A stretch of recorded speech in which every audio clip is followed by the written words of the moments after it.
మాట్లాడినటువంటి ఒక 5 సెకండ్ల బిట్ అప్లోడ్ చేసి ఒక పెద్ద ఆవిడ, ఒక 50 సంవత్సరాల వయసున్నటువంటి ఆవిడతో నాకు వ్యతిరేకంగా మాట్లాడించారు. మీ అందరికీ జ్ఞాపకం ఉండే ఉంటుంది, గోదావరి కని దగ్గర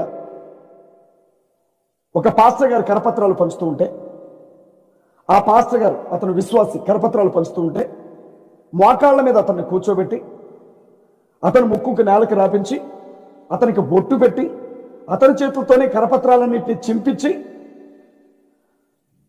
దారుణంగా అతన్ని అవమానించి కొట్టి పంపించారు.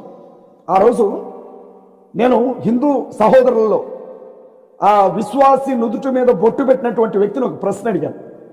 సహజంగా హిందూ స్త్రీలు బొట్లు పెట్టుకుంటారు, మనందరికీ తెలిసిందే.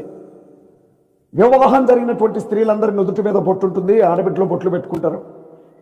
ఎందుకంటే భర్త బ్రతుకున్నటువంటి ప్రతి స్త్రీ బొట్టు పెట్టుకుంటుందని మనకు తెలుసు, హిందువులకు సంబంధించినంత వరకు. అయితే వాళ్ళు బొట్టు పెట్టుకుంటే పర్లా, దేవుని పటాలకు బొట్టు పెట్టుకోవచ్చు, దేవుని విగ్రహాలకు బొట్టు పెట్టుకోవచ్చు, వాళ్ళు బొట్టు పెట్టుకోవచ్చు, ఎవరైనా బొట్టు పెట్టుకోవచ్చు.